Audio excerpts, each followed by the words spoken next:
আল্লাহ রাব্বুল আলামিন আমাদের জন্য যে সমস্ত বিষয়গুলোকে ফরজ করেছেন, ফরজ এর মধ্যে একটা হলো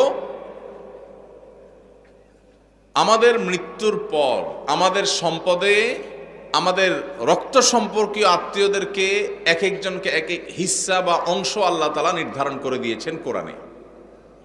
জানেন তো আপনারা কোন সূরায় করেছেন? সূরা নিসা।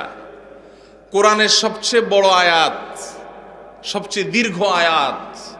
আল্লাহ রাব্বুল আলামিন যে বিষয় বলতে গিয়ে নন স্টপ বলে তারপরে দাড়ি দিয়েছেন, অনেক দূরে গিয়ে পুরো বিষয় বলে শেষ করে তারপর দাড়ি দিয়েছেন, সেই সবচেয়ে দীর্ঘ আয়াত কোরআনে যে বিষয়টার উপরে, সে বিষয়টা কিন্তু নামাজের বিষয় না, সেটা রোজার বিষয় না, সেটা যাকাতের বিষয়ও না। সেটা কোন বিষয়? পরিত্যক্ত সম্পত্তির বন্টনের বিষয়। মা বাবা, স্বামী স্ত্রী, ভাই বোন, কারণ মৃত্যুর পর তার সম্পদে কার কি হক আছে, কে কতটুকু পাবে, এ বিষয়ে আল্লাহ তাআলা বর্ণনা করেছেন। বর্ণনা করে আল্লাহ তাআলা বলেছেন, ফরিদাতাম মিনাল্লাহ, তোমাদের রেখে যাওয়া সম্পদে কার কতটুকু ভাগ আছে না আছে, এই সব বন্টন আল্লাহ তাআলা করে দিয়েছেন। কে করে দিয়েছেন? আল্লাহ বলেছেন ফরিদাতুম মিনাল্লাহ, এটা আল্লাহর বন্টন, আল্লাহর নির্ধারণ, আল্লাহর পক্ষ থেকে এটা ফিক্সড করা হয়েছে। আমরা কেউ মনে করতে পারি আল্লাহ বলেছেন অমুকরে এতটুকু দিতে, সে তো আমার কোনো কাজে আসে না, আমার তো বরং তমুক বেশ কাজে আসে, তাহলে তারা একটু বাড়াই দিতে চাই আমি। মানে আল্লাহ যেভাবে দিতে বলেছেন, আমার যুক্তি বুদ্ধি দিয়ে আমি সেটাকে পরিবর্তন করতে চাই, এই যে একটা প্রচেষ্টা আমাদের অনেকের মধ্যে আছে, আল্লাহ রাব্বুল আলামিন সেই সম্পর্কে বলেছেন, আবাউকুম ওয়া আবনাউকুম লা তাদরুনা আইয়ুহুম আকরাবু লাকুম নাফআ, তোমাদের বাপ দাদা, তোমাদের সন্তান সন্ততি, এর ভিতরে কে তোমাদের বেশি কাজে আসবে, বেশি উপকারে আসবে, তোমরা কেউই জানো না। আল্লাহ যা নির্ধারণ করে দিয়েছেন সেটা অনুযায়ী বন্টন করো। তোমার বিবেক বুদ্ধি প্রসূত বন্টন করতে যাবে না, আল্লাহ নির্ধারণ অনুযায়ী দাও, তোমার বুঝে আসুক আর না আসুক। এই ফরজ। বহু দাড়ি পাকা মুরব্বী আছেন, বহু সিজদা করতে করতে কপালে দাগ ফেলে দেওয়া মানুষ আছেন, বহু নিয়মিত তাসবিহ তেলাওয়াত করা নফল আমল করা মানুষ আছেন, বহু নফল রোজা ফরজ রোজা রাখা মানুষ আছেন, বহু দান সাদকা করা মানুষ আছেন, বহু হজ ওমরা নিয়মিত করা মানুষ আছেন, যারা এই ফরজ আদায়ে গাফিলতি করেন, উদাসীনতা এবং অবহেলা করেন, এবং তারা এই কারণে আল্লাহর খাতায় ফাসিক নাম তাদের উঠে গেছে। দুনিয়ার মানুষ তাদেরকে হাজী সাহেব বলে, গাজী সাহেব বলে, শেখ সাহেব বলে, মৌলানা সাহেব বলে, মুফতি সাহেব বলে, সভাপতি সাহেব বলে, সেক্রেটারি সাহেব বলে, অথচ এই সাহেব আল্লাহর খাতায় ফাসিক।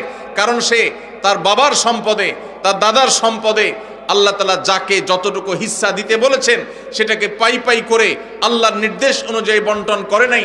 সে নিজের খেয়াল খুশি মতো বন্টন করেছে, খেয়াল খুশি মতো ভাগ করেছে, খেয়াল খুশি মতো দখল করে নিয়েছে। আল্লাহর নির্ধারণের এই ফরজের সে মূল্য দেয় নাই। এই কারণে এই সমাজের বহু দাড়ি পাকা মানুষ জাহান্নামে যাবে। ভাইরা আমার, আমরা অনেকেই আছি থোক 10-20-50 হাজার টাকা মাহফিলে দিতে পারি, অনেকেই আছি মসজিদ মাদ্রাসা 20-50 হাজার টাকা দান করতে আমাদের কোনো আপত্তি নাই। আপত্তি কোন জায়গায়? আপত্তি হইল আমার বাবা দুনিয়া থেকে চলে গেছেন, এখন বাবা যা রেখে গেছেন জমি জমা স্থাবর অস্থাবর সম্পদ, ব্যাংক ব্যালেন্স, টাকা পয়সা যা যা আছে, এগুলো থেকে ভাগ করে কাকে দিতে হবে? আমার ওই বোনটাকে দিতে হবে, ভাইটাকে দিতে হবে, সবাইকে যার যারটা দিতে হবে। এটা দিতে আমাদের খুব কলিজা লাগে, আছে না নাই? দান করতে তার কোনো অসুবিধা নেই, কারণ দান তো 20-50 হাজার করতেছে, কিন্তু বাবার সম্পদটা দিতে কার্পণ্য করে, গড়িমসি করে, আছে না নাই? এই সমাজে যদি আপনি এ ক্লাসের মুসলমান দেখতে চান, খাঁটি মুসলমান যদি দেখতে চান, আসল মুসলমান যদি দেখতে চান, যেই মুসলমান শুধু সহজ আমল করে না, কঠিন আমলগুলোকে বুক চেতিয়ে বুক উঁচু করে করতে চায়, সেই মানুষগুলো হলেন তারা যারা বাবা মায়ের সম্পদে বা নিজেদের রক্ত সম্পর্কীয় আত্মীয় স্বজনদের সম্পদে যার যতটুকু হিস্সা আছে, কোরআন আল্লাহ তাআলা যতটুকু যাকে দিতে বলেছেন তাকে হিসেব করে পাই পাই করে ততটুকু দেয়, বিন্দু মাত্র বেশ কম করে না। এই মানুষগুলো হলো এই সমাজের সবচেয়ে ক্রিম মুসলমান, সবচেয়ে এলিট, সবচেয়ে এ ক্লাসের, আপার ক্লাসের মুসলমান। আপনারা আপার ক্লাসের মুসলমান হওয়ার চেষ্টা করবেন ইনশাআল্লাহ। মুরব্বীরা যারা আছেন, বাবাজিরা ভালো আছে যারা আছেন, আপনাদের বলছি, সন্তানদেরকে ওসিয়ত করে যাবেন। ইসলাম নিয়ে এসে সেখানে লিখবেন রীতিমতো যে আমি মারা গেলে আমার সম্পদে কোরআন হাদিস যেভাবে বলেছে তোমরা ভাই বোনরা ঠিক সেভাবে পাই পাই করে হিসাব করে ওইভাবে বন্টন করবা, খবরদার এর কম বেশ করবা না। এটা ওসিয়ত করে যাবেন সন্তানদেরকে। এরপরে যদি কোনো সন্তান কিছু সম্পদ মেরে দেয়, ভাই বোনদের বঞ্চিত করে, কিছু থোক দিয়া, লামসাম কিছু দিয়া তাদের কাছ থেকে দায় মুক্তির চেষ্টা করে, তাহলে ওই সন্তান দায়ী হবে। আর আপনি যদি জানেন আপনার মারা যাওয়ার পরে সন্তানরা এরকম সম্পদ নিয়ে তসরুপ করবে, 2 নম্বরই করবে, আর আপনি চুপচাপ চলে যান, তাদেরকে সতর্ক না করেন, তাহলে আপনিও আল্লাহর কাঠগড়ার আসামি হবেন। আর অনেক মুরব্বীরা আছেন যারা আপনাদের বোনদের সম্পদের হক দেন নাই, বাবার সম্পদ থেকে নিজেরা পাইছেন, বোনদেরকে দেন নাই, বোনদের সাথে চিটারি করছেন। কিভাবে চিটারি বলবো আমি? বাবার মৃত্যুর পর বোনরে দাওয়াত দিছেন, ভাগিনাদেরকে দাওয়াত দিছেন, দুলাভাইরে দাওয়াত দিছেন, আইনা ধুমসে একটা খাওন দিছেন। খাওয়ায়া নতুন নতুন বাজার থেকে শাড়ি টাড়ি আনছেন, আইনা বোনদেরকে শাড়ি, ভাগিনাদের কাপড় চোপড়, দুলাভাইরে লুঙ্গি, যার যা মনে চাইছে দিছেন, ধুমসে খাওয়ায় টাওয়ায় এখন আলাপ উঠাইছেন। আগে খাওন দিয়েছেন পেটে, এরপরে আলাপ উঠাইছেন। কি আলাপ উঠেছেন, দেখো বোন, বাবা তো দুনিয়া থেকে চলে গেলেন, আল্লাহ তারা নিয়ে গেলেন, এখন জমি জমা গর্বিটা বাবার যেগুলো যেগুলো আছে শরীয়ত অনুযায়ী তো তোমাদেরও এখানে ভাগ আছে, কিন্তু বাবা যে সেই অসুস্থ হয়েছে ওই থেকে বাবার সব ট্রিটমেন্ট, ডাক্তার খরচ, এগুলো সব তো আমারই করা লাগছে, তোমাদেরও মানুষ করা লাগছে। এখন এখানে তোমাদের ভাগ আছে সেটা তো আমি জানি, এখন এগুলা কি করা তোমরাই বলো, বল তোমাদের কোটে, বল তোমাদের কোটে। এটা হলো খুব সূক্ষ্ম চিটারি, এটার নাম হলো সূক্ষ্ম চিটারি। ডাকাতি বাটপারির বিভিন্ন ধরন আছে, তো এটা এক প্রকারের বাটপারি। কেন বাটপারি বললাম? কারণ ওই যে বোনটাকে বললেন বাপের বাড়িতে আয়না খাওয়াইয়া দাওয়া, বাপ মরার পরে মনটা এমনি নরম, আরো মেয়ে মানুষ, যখন এটা বলছেন আপনি, তখন সে কি বলবে বলেন? কি বলবে? বলবে থাক ভাই, আমার কোনো দায় দাবি নাই, আপনি তো কষ্ট মষ্ট করছেন, বাবার সব ডাক্তার কবিরাজ খরচ দিছেন, দেখাশোনা করছেন, থাক আমাদের দিতে হবে না, আপনি দোয়া করে দিয়েন। মনের ভিতরে ব্যথা চাপায়া, মেয়ে মানুষ মাত্র খাওয়াইছে ভাইয়ে, এখন যদি মুখের উপরে যদি বলে ভাই কি খরচ বরচ হয়েছে সেগুলো সব কাইটা রাইখা বাকি যেগুলো থাকে এগুলোতে আমাদের কত হয় হিসাব নিকাশ করে দিয়ে দিয়েন, এইটা বললে ওই বোনের আর রক্ষা আছে? পুরো এলাকাতে বদনাম ছড়ানো হবে যে আমার বোন বাপটা মইরা সারে নাই, কবরে রাইখা সারি নাই, এখন সে ভাগ চাইতে আসছে। এবার আমরা শুরু করব তাকে দুর্বল জায়গায় আঘাত করে তাকে দুর্বল করার। এই রোগটা আমাদের সমাজে আছে না নাই?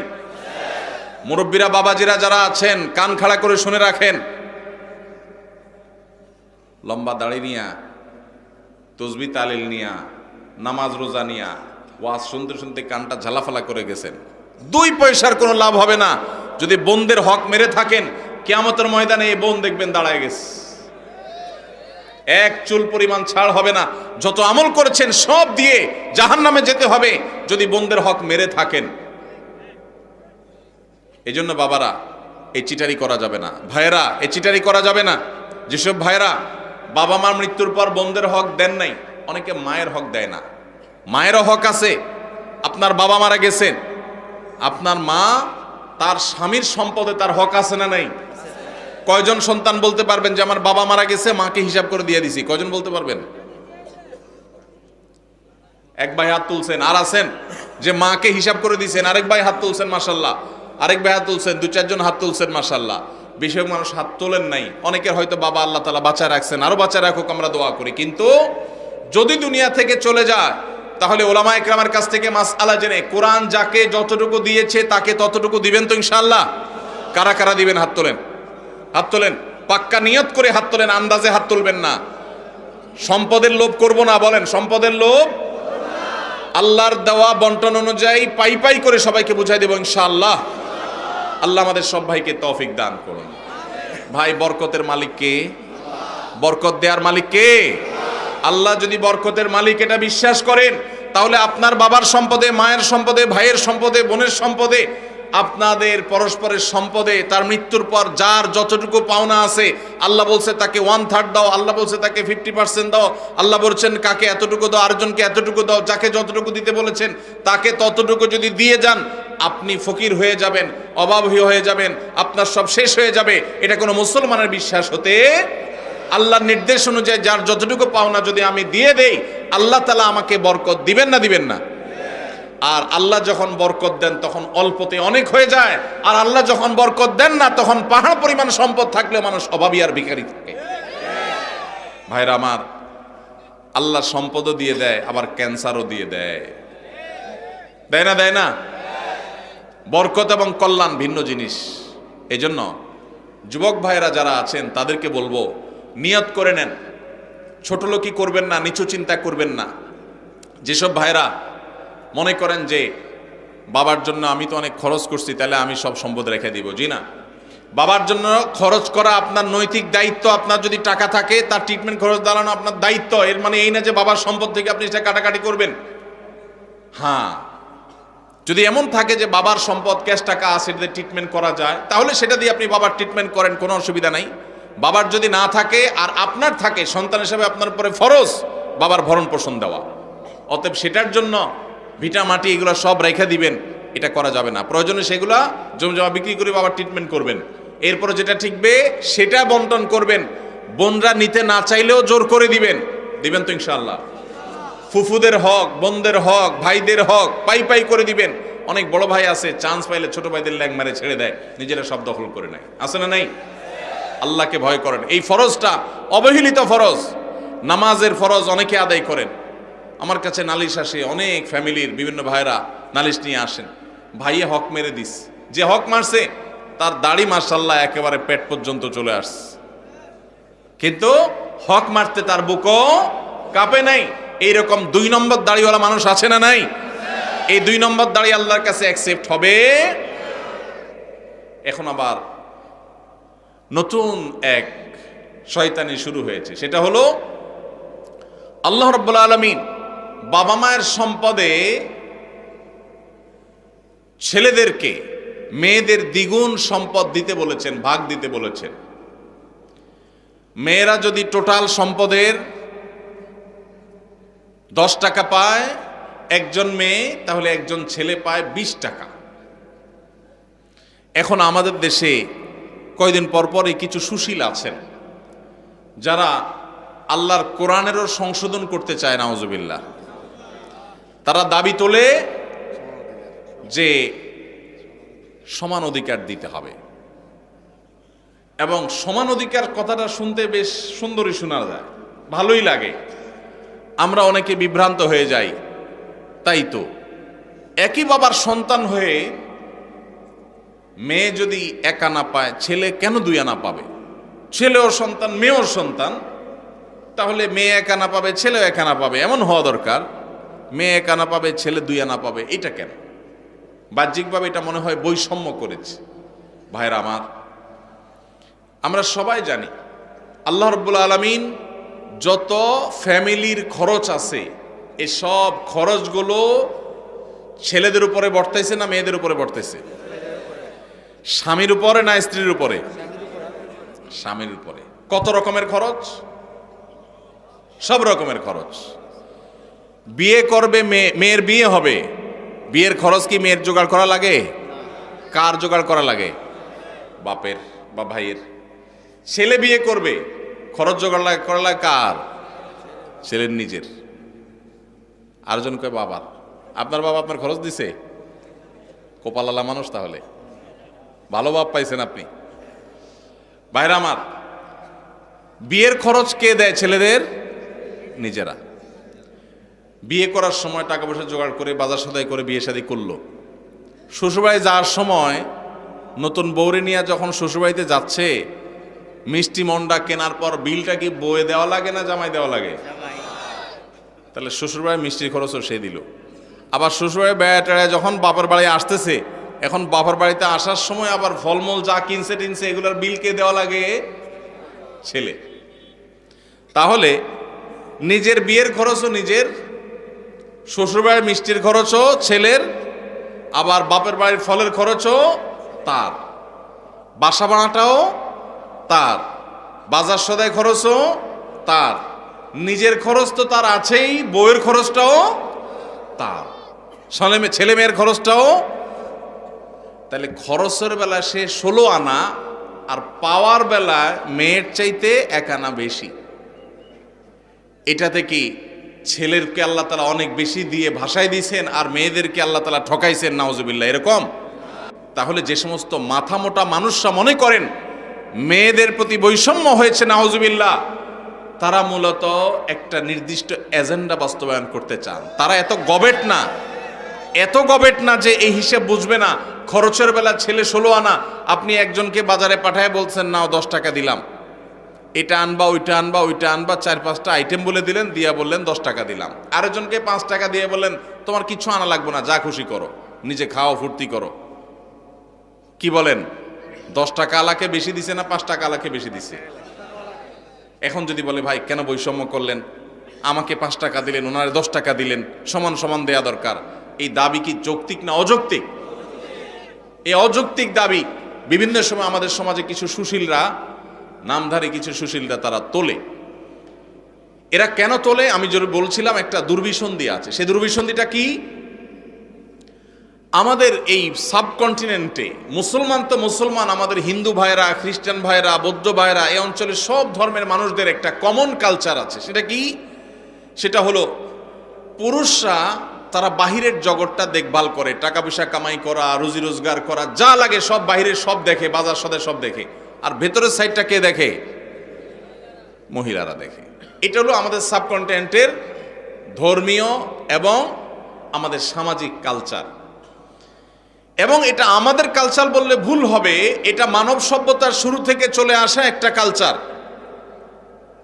পৃথিবীর অমুসলিম প্রধান দেশগুলো, বিশেষ করে পশ্চিম অঞ্চল, তারা এই কালচারটাকে পরিবর্তন করে ফেলেছে। তাদের সমাজে কি হয়? বাসা ভাড়া নিলে অর্ধেক খরচ জামাইয়ে দেয়, আর অর্ধেক খরচ বইয়ে দেয়। জানেন তো আপনারা? বাজার সদাই সবকিছু 50% ভাগযোগ করে দেয়। এখন এই যে মেয়েদেরকে সমান অধিকার দেওয়ার নাম করে বাবার সম্পদে ছেলেদের সমান দিতে যারা দাবি করছেন, তারা মূলত চান আমাদের এই সমাজটাও পশ্চিমা সমাজের মতো হয়ে যাক, অর্থাৎ মেয়েরা পাওয়ার বেলায় তারা অর্ধেক পাবে, ছেলের মতো সমান সমান পাবে, খরচের ক্ষেত্রেও তারা সমান সমান শেয়ার করবে। এই দিক থেকে তারা মনে করে যে বৈষম্য দূর হবে, সাম্য প্রতিষ্ঠা হবে। মূলত যেটা আসলে হবে, পশ্চিমাদের যেটা হয়েছে সেটা হলো এই পরিবার ব্যবস্থাপনাটা ভেঙে চুরমার হয়ে যাবে। এমনিতেই স্বামী স্ত্রীর মধ্যে সম্পর্ক দিন দিন যায় অবস্থা। এরপরে যদি বলেন যে বউরে বলেন ঠিক আছে বাসা ভাড়া তুমি অর্ধেক দাও, ছেলেদের খরচ অর্ধেক দাও, সবকিছু অর্ধেক দাও, তাহলে এবার কামড়া কামড়ি নিজেদের মধ্যে অশান্তির পরিমাণ বাড়বে না কমবে? এর প্রমাণ হলো পশ্চিমে যদি আপনি তাকান দেখবেন সেসব দেশগুলোতে বৈবাহিক সম্পর্ক এটা সোনার হরিণ হয়ে গেছে। স্বামী স্ত্রী বলতে যে একটা সুখের সংসার, এটা তাদের কাছে সোনার হরিণ হয়ে গেছে। পরিবার ব্যবস্থা ভেঙে ধ্বংস হয়ে গেছে। এখন সেটাকে এদেশে যারা আমদানি করতে চায় তারা এদেশের মানুষের শত্রু। এই শয়তানের দোসরেরা আল্লাহর বিধান থেকে, কোরআন থেকে আমাদেরকে সরাতে চায়। আমাদের সংবিধানে, আমাদের আইনে কোরআনের তো অন্য কোনো কিছু নাই। যা ছিটে ফোটা দুই একটা আছে, সেগুলো খাঁজে বাজে থাকা কণাগুলোকে ধুয়ে পরিষ্কার করার জন্য যখন যারা সরকারে আসে তাদের ঘাড়ে সওয়ার হওয়া এই পশ্চিমাদের দোসরেরা, তারা এই দেশে থাকে, এই দেশে খায়, দালালি করে পশ্চিমাদের। এদের ষড়যন্ত্রের ব্যাপারে আমাদের সতর্ক থাকতে হবে, সাবধান থাকতে হবে। আমাদের অবশ্যই বোনরা, মেয়েরা নানাভাবে নিগৃহীত, তাদের সপক্ষে আমাদের কথা বলতে হবে, কিন্তু তার জন্য আল্লাহর আইন, আল্লাহর বিধানকে পরিবর্তন করার কোনো প্রয়োজন নাই। তাহলে কি করতে হবে? দেখুন, আমাদের সমাজে এটা ঠিক যে অনেক স্বামীরা নিজেরা ইনকাম করে বলে স্ত্রীদের খোঁটা দেয়, কথার তলে রাখে, কথা শোনাতে থাকে, কষ্ট দেয়, এবং কথায় কথায় তাদেরকে এই যে উপায় উপার্জন করে, টাকা পয়সা নিয়ে আসে, বাজার সদাই করে, এগুলোর তুলনা দেয়। এই যে ছোট লোকিগুলো পুরুষরা করে, সেগুলো বন্ধ করতে হবে। সেগুলো বন্ধ করার জন্য মেয়েদেরকেও আপনি বের করে দিবেন, চাকরি করাবেন, অথবা তাদেরকে সম্পদের ভাগ দিবেন, তাতে বন্ধ হয়ে যাবে, এটা আমরা সঠিক মনে করি না। তাহলে কি করতে হবে? তাহলে নারীদের প্রতি নিগ্রহের রাস্তাগুলো বন্ধ করতে হবে। শরীয়ত যতটুকু দিতে বলেছে ততটুকু যদি নারীকে দেওয়া হয়, নারী কখনো স্বামীর উপরে শতভাগ ডিপেন্ডেন্ট হবে না। স্বামী জুলুম করলেও তার জুলুম স্বীকার করতে, জুলুম মেনে নিতে বাধ্য হবে না, যদি স্বামী মহরটা ঠিক মতো দেয়, বাবার সম্পদের পাওনাটা ঠিক মতো পায়, মায়ের সম্পদের পাওনাটা ঠিক মতো পায়, সব জায়গা থেকে তাদের যে পাওনা আছে, এই পাওনাটা যদি তারা ঠিক মতো পায়, তাহলে তাদের প্রতি নিষ্পেষণ জুলুমের রাস্তা বন্ধ হয়ে যাবে। আল্লাহ রাব্বুল আলামিন মেয়েকে মোহরের মাধ্যমে স্বামী থেকে পাওয়ার রাস্তা রেখেছেন। আবার স্বামী মারা গেলে সেই সম্পদ থেকে ভাগ পায়, ছেলে মারা গেলে সেখান থেকে, ছেলে মেয়ে মারা গেলে সেখান থেকে পায়, আবার বাবার সম্পদ থেকে পায়, মায়ের সম্পদ থেকে পায়, সব জায়গা থেকে পায়। খরচের বেলা তাকে একেবারে জিরো রেখেছে। এটা মেয়েদের প্রতি বৈষম্য না, এটা মেয়েদের প্রতি বরং ইহসান। আজকের এই বস্তা পচা সস্তা চিন্তাধারা যারা লালন করছে, তারা সমতার কথা বলে, ইসলাম সমতার কথা বলে না। তাহলে কিসের কথা বলে? ইসলাম ন্যায্যতার কথা বলে। কিসের কথা বলে? সমতা এক জিনিস, ন্যায্যতা আরেক জিনিস। সব সময় সমতা ইনসাফ প্রতিষ্ঠা করে না, কিন্তু ন্যায্যতা সব সময় ইনসাফ প্রতিষ্ঠা করে। কিভাবে? ছোট ছোট কয়েকটা উদাহরণ নেন। আপনার একটা ছেলে আছে, একটা মেয়ে আছে। ছেলেটার বয়স মনে করেন 15, মেয়েটার বয়স ধরেন 12। ছেলেটার জ্বর হয়েছে 103, ডাক্তার বলছে নাপা খাওয়াইতে, বাজার থেকে এক পাতা নাপা কিনে আনছেন, আইনা ভাত টাত খাওয়াইয়া ছেলেকে নাপা খাইতে দিছেন, ছেলে নাপা খাইছে। এখন মেয়ের কিন্তু জ্বর টর কিচ্ছু নেই।